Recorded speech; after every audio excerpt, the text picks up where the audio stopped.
Hi everyone, welcome to our channel. ഇന്ന് ഞാൻ ഉണ്ടാക്കാൻ പോകുന്നത് പ്രോൺസ് ബിരിയാണിയാണ്. എങ്ങനെയാണ് പ്രോൺസ് ബിരിയാണി ഉണ്ടാക്കാമെന്ന് നമുക്കൊന്ന് നോക്കാം. ചൂടായ പാത്രത്തിൽ നമുക്ക് ആദ്യം എണ്ണ ഒഴിക്കുക. എന്നിട്ട് ഇതിലേക്ക് 2 സവാള, മീഡിയം സൈസ് സവാള അതൊന്ന് നമുക്ക് വറുത്തെടുക്കാം. ഗോൾഡൻ ബ്രൗൺ കളർ ആവുന്നവരെയാണ് നമ്മളിത് ഫ്രൈ ചെയ്തെടുക്കുന്നത്.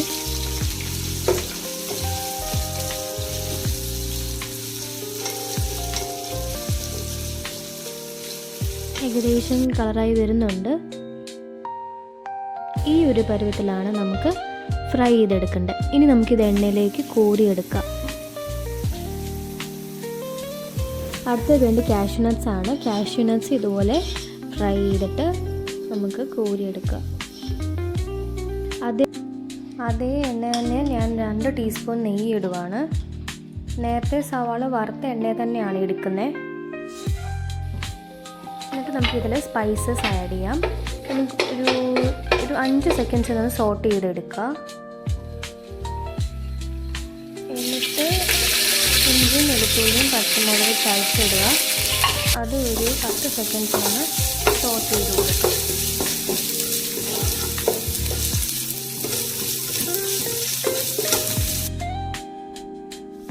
ഇനി അടുത്ത ഒരു വലിയ തക്കാളിയാണ് ഇടുന്നത്.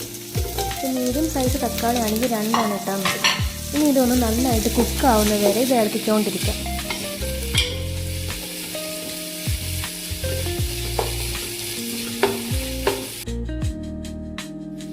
കുറച്ച് കറിവേപ്പിലയും കൂടി ചേർക്കാം. കറിവേപ്പില അല്ലെങ്കിൽ മല്ലിയിലോ അല്ലെങ്കിൽ പുതിനയിലോ ആണെങ്കിലും നമുക്കിതിൽ ചേർക്കാവുന്നതാണ്. ഇനി നമുക്ക് ആവശ്യത്തിന് പൊടികൾ ഇടാം. 1 ടീസ്പൂൺ മുളക് പൊടിയാണ് ഞാൻ ഇടുന്നത്. ഓൾറെഡി ഞാൻ മാരിനേറ്റ് ചെയ്ത് വെച്ച പ്രോൺസ് കുറച്ച് പൊടി ചേർത്തിട്ടുണ്ട്. അതുകൊണ്ടാണ് ഞാൻ 1 ടീസ്പൂൺ ഇടുന്നേ ഉള്ളൂ.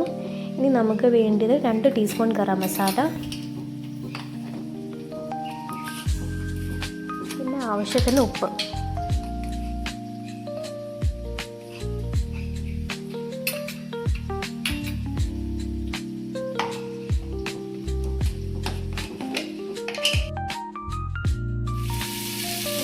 ഇനി നമുക്കിത് വഴറ്റിയ മസാലയിലേക്ക് നമുക്ക് പൊടികൾ ചേർക്കാം.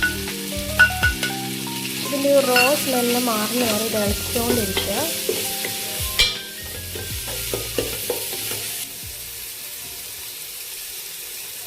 ഇനി ഇതിലേക്ക് നമുക്ക് 1 കപ്പ് വെള്ളം ഒന്ന് ഒഴിച്ച് കൊടുക്കാം.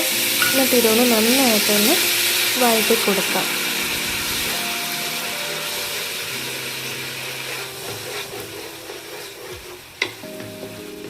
ഇത് നന്നായി കുക്കായി വന്നിട്ടുണ്ട്. ഇനി നമുക്ക് റൈസ് പ്രിപ്പറേഷന് കടക്കാം. 1 കപ്പ് അരിക്ക് 1.5 കപ്പ് വെള്ളം എന്ന കണക്കിന് ഞാനിവിടെ 2.5 കപ്പ് അരിയാണ് എടുത്തിരിക്കുന്നത്. അതിലേക്ക് ഞാൻ ഒരു 2 ടീസ്പൂൺ എണ്ണ ചേർക്കുവാണ്. പിന്നെ 1 ടീസ്പൂൺ നെയ്യും കൂടെ ചേർത്തിട്ടുണ്ട്. അത് കഴിഞ്ഞ് ഇതിലേക്കും ഞാൻ കുറച്ച് സ്പൈസസ് ആഡ് ചെയ്യുന്നുണ്ട്.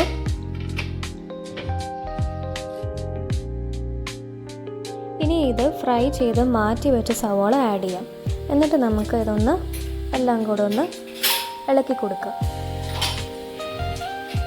ഇതിനി 1 വിസിൽ വരുന്ന വരെ നമുക്ക് വെയിറ്റ് ചെയ്യാം. എന്നിട്ടിത് ഓഫ് ചെയ്യാം. 90% ഇത് കുക്കായാൽ മതി. ബാക്കി ദം ചെയ്യുമ്പോൾ അത് കുക്കായിക്കോളും.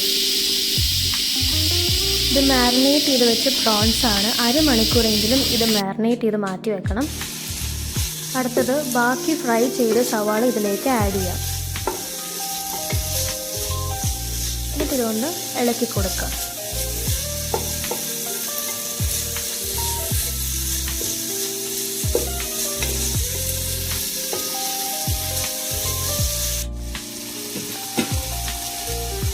ഇതിലേക്ക് ഞാൻ മാരിനേറ്റ് ചെയ്ത് വെച്ച പ്രോൺസ് ആഡ് ചെയ്യുവാണ്.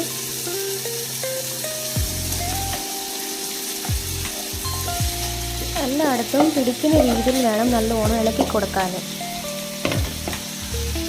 ഇതിൻ്റെ ഇടയ്ക്ക് നമുക്ക് വെള്ളമൊന്നും ഒഴിക്കേണ്ട ആവശ്യമില്ല. ഇനി നമുക്ക് ലിഡ് വെച്ച് ക്ലോസ് ചെയ്തിട്ട് 2-3 മിനിറ്റ് ഹൈ ഫ്ലെയിമിൽ ഇതൊന്ന് കുക്കായി കിട്ടണം.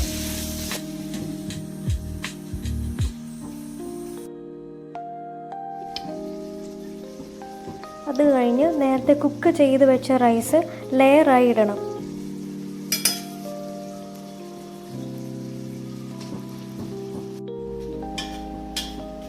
എന്നിട്ട് ഇതിലേക്ക് ഫ്രൈ ചെയ്ത് വെച്ച നട്ട്സും അണിയനും കൂടെ സ്പ്രെഡ് ചെയ്യുക. അത് കഴിഞ്ഞ് നമ്മളിതിൽ ലോ ഫ്ലെയിമിൽ 5 മിനിറ്റ് നമുക്കൊന്ന് ദം ചെയ്യാം. 5 മിനിറ്റ് കഴിഞ്ഞു. നമുക്കിത് തുറന്ന് നോക്കാം. ഇതിൽ റൈസും മസാലയും എല്ലാം കൂടെ മിക്സ് ചെയ്ത് സെർവിങ് പ്ലേറ്റിലേക്ക് മാറ്റാം. വളരെ എളുപ്പത്തിൽ പ്രിപ്പയർ ചെയ്യാൻ പറ്റുന്ന പ്രോൺസ് ബിരിയാണി റെഡി ആയിട്ടുണ്ട്. അപ്പോൾ എല്ലാവരും ഇതൊന്ന് ട്രൈ ചെയ്യുക.